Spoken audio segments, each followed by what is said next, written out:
अब हम आपके चैनल के माध्यम से सरकार को चेताना चाहते हैं। हम योगी आदित्यनाथ जी और बीजेपी गवर्नमेंट को कहना चाहते हैं, पूरी बीजेपी गवर्नमेंट को कहना चाहते हैं, जिस प्रकार हमने तुम्हारा समर्थन किया था, आपको नेस्तनाबूत अगर आपने हमारा हल नहीं निकाला, 2022 के चुनाव में भारतीय जनता पार्टी को पूर्णतः नेस्तनाबूत करके रहेंगे। ये हमारा वादा है आपसे, और कह देना चैनल आपके माध्यम से कह रहे हैं, पूरी ताकत से कह रहे हैं। बीएड टीईटी 2011 का एक व्यक्ति, एक अकेला व्यक्ति नहीं रहा है, संघर्ष किया है 11 साल में। उस आदमी ने पूरे प्रदेश की तस्वीर को बदलने की क्षमता रखता है।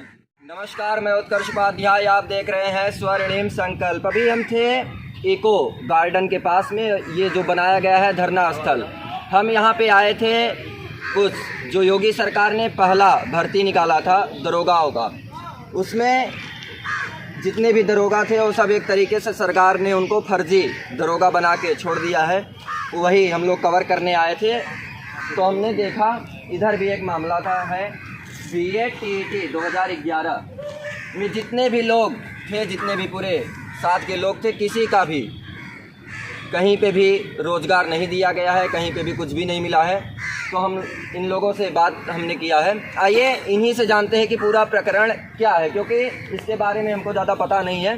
उसको कवर करने हम आए थे, तो ये भी लोग मिल गए हैं, तो इनसे भी जानते हैं क्या मामला है। क्या एक बार आप लोग पहले इस बैनर को आप देख लें, महाआंदोलन।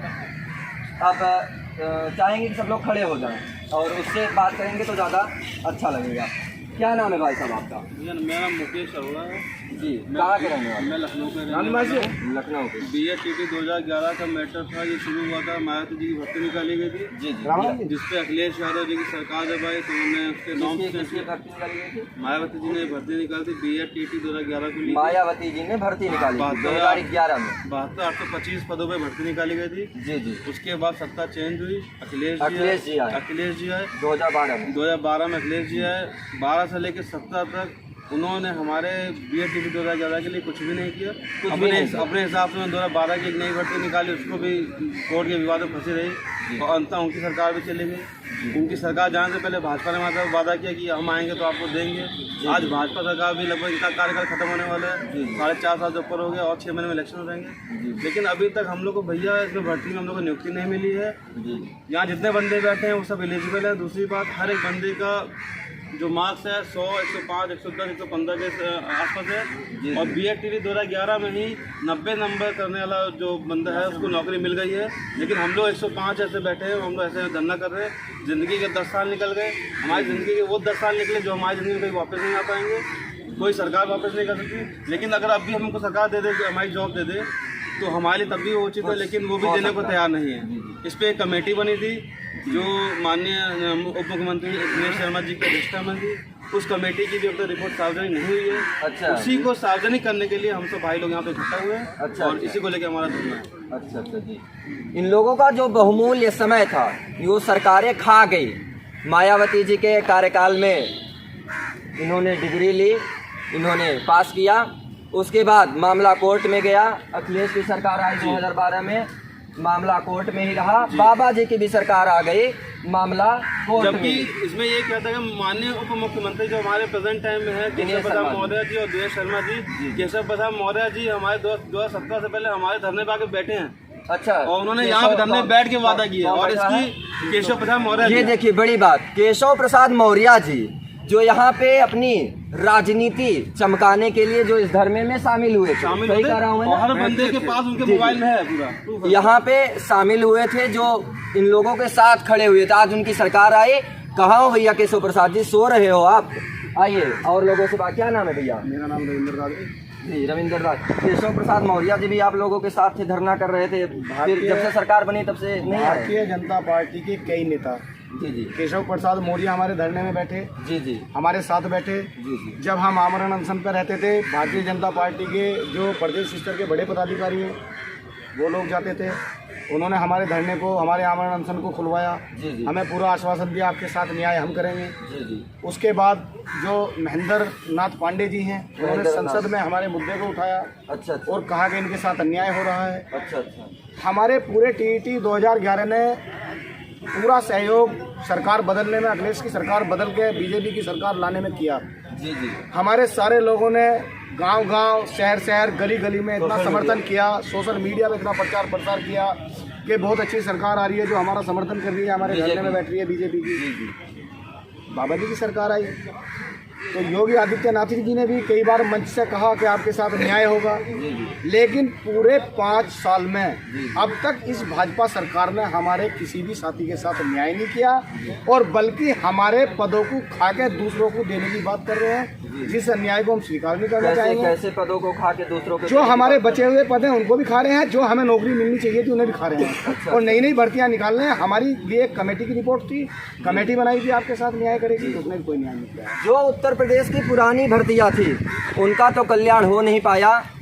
मुख्यमंत्री जी नई नई भर्तियां लाके उसको चमकाने की बात कर रहे हैं। कोर्ट ने हमारे इंटरिम ऑर्डर्स भी किए थे, हमारी भर्ती के लिए कोर्ट ने इंटरिम ऑर्डर किए थे और जिसको बार बार कोर्ट ने उसको 2 बार भी कहा, अगर आपने उन्होंने नहीं दिया कि आप फिर से दे दो। अब 3 से 4 बार हमारे order clear order interim order, लेकिन उसके बाद भी हम लोगों को नियुक्ति नहीं मिली।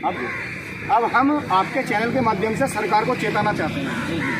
हम योगी आदित्यनाथ जी और बीजेपी गवर्नमेंट को कहना चाहते हैं, पूरी बीजेपी गवर्नमेंट को कहना चाहते हैं, जिस प्रकार हमने तुम्हारा समर्थन किया था, आपको नेस्तनाबूत अगर आपने हमारा हल नहीं निकाला, 2022 के चुनाव में भारतीय जनता पार्टी को पूर्णतः नेस्तनाबूद करके रहेंगे, ये हमारा वादा है आपसे। और कह देना, चैनल आपके माध्यम से कह रहे हैं, पूरी ताकत से कह रहे हैं, BED TET 2011 का एक व्यक्ति, एक अकेला व्यक्ति नहीं रहा है, संघर्ष किया है 11 साल में। उस आदमी ने पूरे प्रदेश की तस्वीर को बदलने की क्षमता रखता है। 2011 का मामला है, दशक बीत गए लेकिन सॉल्यूशन नहीं निकला। क्या भैया, कितने दिन से कोर्ट में केस चले आ रहा है? भैया कुल मिला के 2011 से 21 आ गया, समझ सकते हैं कितने दिन से, मतलब लगभग जीवन का 10 साल निकल गया। 10 साल निकल गए, गोल्डन पीरियड निकल गया।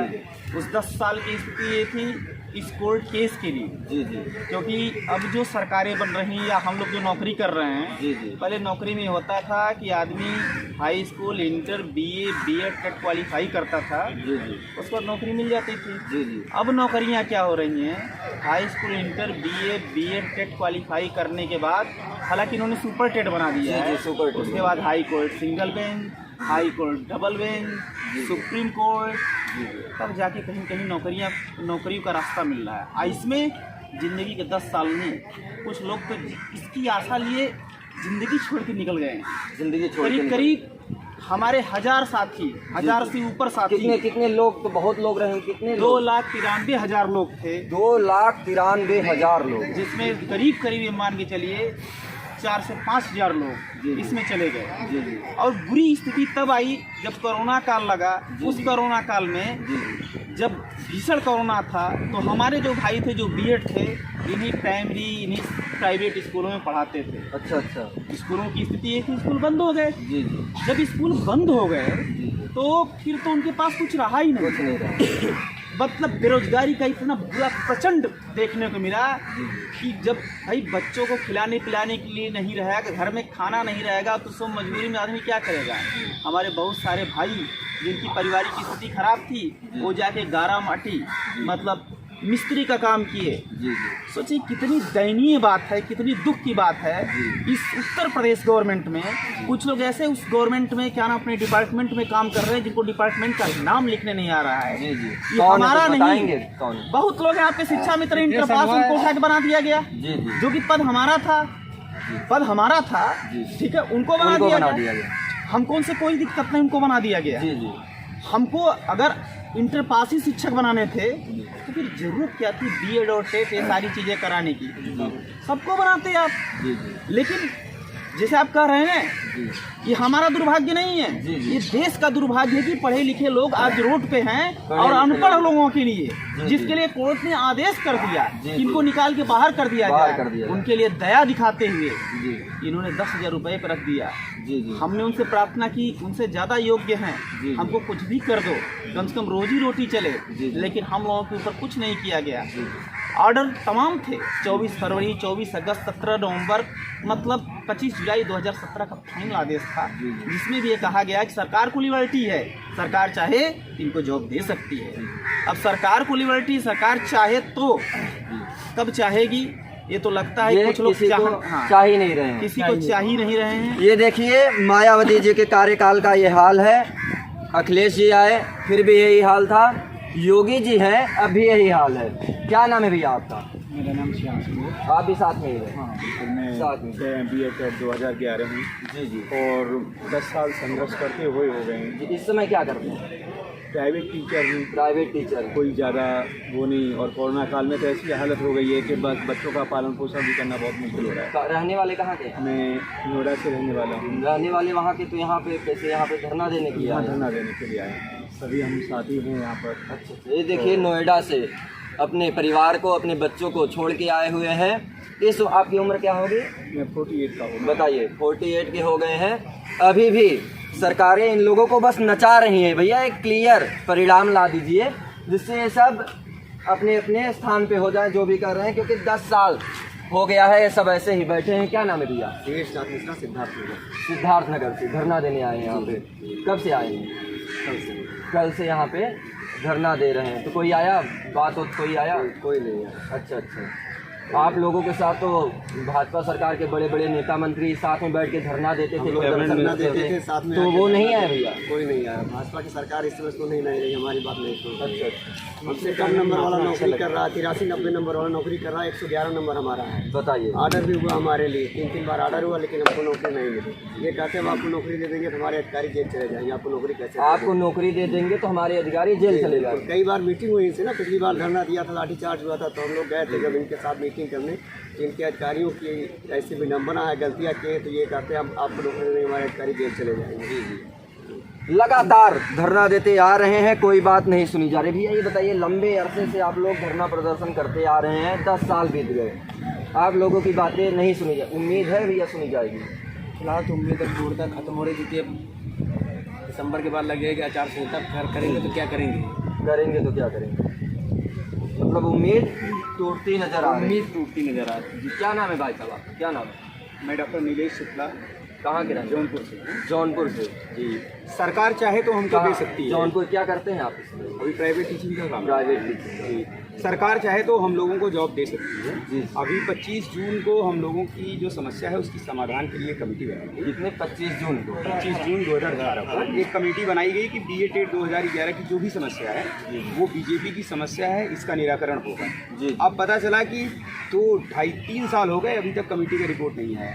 माननीय उप मुख्यमंत्री दिनेश शर्मा जी कहते हैं हमने अपनी रिपोर्ट मुख्यमंत्री जी को दे दी है, मुख्यमंत्री जी कहते हैं हमारे पास कोई रिपोर्ट नहीं आई है। ये देखिए भैया, इनके उप मुख्यमंत्री कहते हैं कि हमने रिपोर्ट CM साहब को दे दी, और CM साहब कहते हैं भैया रिपोर्ट नहीं आई है। अब इस खेल में ऐसे कैसे काम चलेगा बताइए? इस खेल में हम लोग सिर्फ इधर उधर घूम रहे हैं। अब हम लोगों के पास सिर्फ एक विकल्प बचता है। जी। आचार संहिता लगने से पहले अगर बीजेपी गवर्नमेंट हम लोगों को जॉब दे देती है तब तो ठीक है। जी। अन्यथा की स्थिति में हम लोग बीजेपी का खुल करके विरोध करेंगे, सड़क से लेकर के विधानसभा तक।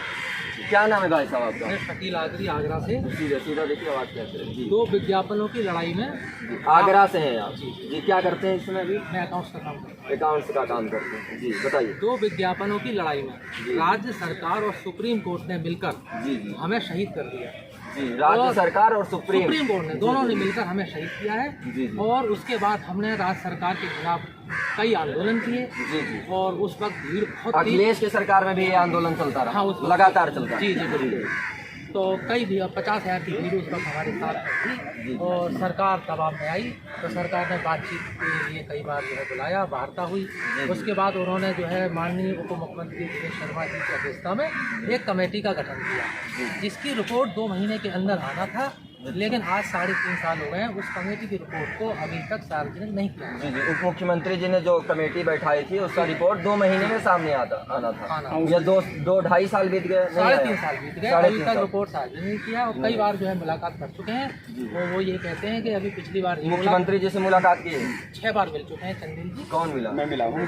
आप 6 बार मिले? मुख्यमंत्री जी से 6 बार मिला हूँ, और जब कमेटी बनी थी उसके बाद हम लोग मुख्यमंत्री से 2 बार मिल गए। अच्छा। तो उन्होंने कहा कि जो है कि आप के लिए जो कमेटी बनाई गई थी, आप दिनेश शर्मा जी से मिलिए। जी जी। वो आपके उनकी अध्यक्षता में कमेटी बनी है। जी जी। उनके पास जाते हैं तो वो कहते हैं हमने अपनी पॉजिटिव रिपोर्ट लगा के मुख्यमंत्री के पास दे दी जी, है, जी। और मुख्यमंत्री कहते हैं हमारे पास कोई रिपोर्ट। बहुत ही गलत बात है। सरकारें 2017 के पहले इनके साथ थी भाजपा सरकार, उस समय भैया चुनाव का माहौल था, आके अपनी राजनीतिक रोटियां सेक ले गए। अब उनकी सरकार आ गई है, ये लोग 2017 के चुनाव में खुला विरोध किए थे आप लोग, समाजवादी पार्टी का, बहुजन समाजवादी पार्टी का, और भाजपा का सपोर्ट किए, पूरा सपोर्ट किया, पूरा सोशल मीडिया सपोर्ट किए थे। सोशल मीडिया से लेके हर जगह तक सपोर्ट किए थे और भाजपा सरकार आ भी गई। अब भैया आने के बाद कमेटी भी बैठाई, मामला जो दिनेश शर्मा जी हैं उप मुख्यमंत्री, वो कहते हैं मामला सीएम साहब तक पहुंचा दिया गया है, और सीएम साहब से ये भाई साहब मिलते हैं तो उनका कहना होता है कि हमारे पास अभी कोई भी रिपोर्ट नहीं आई है, आप जाके दिनेश शर्मा जी से मिलिए। अब ये लोग क्या करेंगे मुझे नहीं पता है। आइए, क्या नाम है भाई साहब आपका? संतोष जी। बताइए, दिनेश शर्मा जी कह रहे हैं हम अपना रिपोर्ट मुख्यमंत्री जी को दे चुके हैं, मुख्यमंत्री जी कह रहे हैं हमको भैया कोनो रिपोर्ट ही नहीं मिला है, क्या होगा? सरकार है सब गैर जिम्मेदार, इनका सब भाषण है। जी जी, ये कथनी करने में अंतर है, चोर है, चोर है। और क्या बहुत बड़े चोर हैं भाजपा वाले। और क्या रिपोर्ट आएगी क्यों नहीं? जी जी, सही बात है। पढ़े लिखे आदमी हो, दिनेश शर्मा, हमारे वाले काम करते हो, 2 साल हो गए रिपोर्ट तक नहीं बना पाए हो, अपने बहुत बड़े विद्वान लगाते हैं, प्रोफेसर हैं, डिग्री निकाले हुए गलियों में। और क्या ऐसा गंवार तो किसी बात तक मैंने देखा नहीं अपने जीवन में। अच्छा, कैसे गंवार कैसे? अरे गंवार है ही यार, बताओ 2 साल हो गए कुछ रिपोर्ट नहीं आज तक, डिप्टी सीएम मतलब घूम रहा है गंवार कहीं का। और कहते हैं कि तुम लोग मास्टर हो। हाँ। जी जी, दिनेश शर्मा से 1-2 बार हम लोगों की मुलाकात हुई तो कहते हैं आप लोग टीचर हैं, नेतागिरी मत करिए। अच्छा। अब हम लोग अगर जवाबी कार्रवाई करें तो तुम भी तो टीचर हो, क्यों नेतागिरी कर रहे हो, तुम क्यों नेता बन गए? ये देखिए भैया, दिनेश शर्मा जी का ये बेतुका बयान है कि वो कह रहे हैं भैया आप लोग नेतागिरी मत करो, आप लोग टीचर हो। भैया खुद भी तो प्रोफेसर हो यार, टीचर हो, काहे नेतागिरी में आ गए? शर्मा नहीं चाहिए दिनेश शर्मा जी आपको। कौन सा रसगुल्ला यहाँ मिल रहा है उनको? कौन सा? सही बात है जी। बताइए, आपको क्या उम्मीद लगता है कि सरकार सुनेगी कि नहीं सुनेगी, क्या लगता है? हमें तो उम्मीद नहीं लगती सरकार से। उम्मीद नहीं लगती है। अखिलेश जी की सरकार में भी यही हाल था, इनके सरकार में। अच्छा ये बताइए, जब भैया मायावती जी को भी आप लोगों ने देख लिया, अखिलेश जी को भी देख लिया, वही हाल है, भाजपा को देख लिया, इस बार 2022 में करने क्या वाले हैं बताइए? ये ऐसा है कि जो लिखित रूप से अपने मैनिफेस्टो हमारे ये डालेगा, उसके बाद हम उसके लिए काम करेंगे। जो लिखित रूप से मैनिफेस्टो में अपने डालेंगे 2022 विधानसभा चुनाव के, उसी को आप वोट करेंगे। अच्छा भैया ये बताइए, अगर भाजपा वाले डाल दिए तो फिर? तो भैया भाजपा डाल दी तो आज तक क्यों नहीं किए? अभी तो 4.5 साल हुआ, अभी तो 6 महीने बचा है। अच्छा, 1 मिनट में आपकी कलम चल सकती है, हम लोग का भला। अच्छा, अगर डाल देंगे भाजपा वाले तो फिर से वोट कर देंगे आप? भैया हम लोग को सोचना पड़ेगा, बहुत मुश्किल है भैया। 5 साल आपको दिया, आप तब नहीं कर पाए। उप मुख्यमंत्री बनने के बाद आप नहीं कर पाए, इतनी पावर होने के बाद आप नहीं कर पाए, तो फिर हम लोग अब दोबारा बेवकूफ नहीं बनेंगे ना भैया, सीधी सी बात है। लेकिन करे वो, हाँ, मैनिफेस्टो में नहीं, अगर वो कर देते हैं, अगर वो कर देते हैं, मांग कर रहे हैं उसको कर देते हैं पूरा, तो हम लोग उनका समर्थन करें। कितने दिन से धरना दे रहे हैं आप? धरना हमारा दूसरा दिन है। कल पहला दिन था, आज दूसरा दिन है। इन लोगों के आगे धरना चल रहा था, जिसे हमने अपने पहले वीडियो में दिखाया। पुलिस सरकार ने फर्जी दरोगा बना के छोड़ दिया। अखिलेश जी के सरकार में सूचना आई थी कि भैया दरोगा की वैकेंसी निकलने वाली, भर्ती निकलने वाली है। योगी जी की सरकार आती है, भर्ती निकलती है, लोग ज्वाइन होते हैं, ट्रेनिंग भी करते हैं, लेकिन सरकारें उनको तो दरोगा बना ही नहीं रही भैया, ट्रेनिंग करवा के छोड़ दिए, सब घूम रहे हैं। या उन लोगों की नहीं सुनी जा रही जो योगी सरकार की पहली भर्ती थी, तो आप लोगों को कैसे सुनी जाएगी? नमस्कार। तो सुनी नहीं जाएगी तो हम लोग विरोध करेंगे। बढ़िया है, सड़क से लेकर संसद तक विरोध करेंगे। बाहर रास्ता दिखाएंगे, बाहर रास्ता इसको लाएंगे इस बात। अब जो समझ में आए, कभी समय है ये अपन लड़े लेंगे। देखिए, हम आप लोगों को दिखा रहे थे, हम थे ग्रीन इको गार्डन में। सरकारें किस तरह फर्जी काम करती हैं। अखिलेश जी के सरकार में भी यही हाल था, मायावती जी के भी शासनकाल में यही हाल था, आज योगी जी हैं, उनके भी कार्यकाल में यही हाल है। दोस्तों, भ्रष्टाचार जारी था, भ्रष्टाचार जारी है, और हम आप लोग नहीं चेतेंगे तो यूं ही भ्रष्टाचार जारी रहेगा। मैं उत्कर्ष उपाध्याय, कैमरा पर्सन दिव्यांशु के साथ स्वर्णिम संकल्प। बहुत बहुत धन्यवाद आपसे।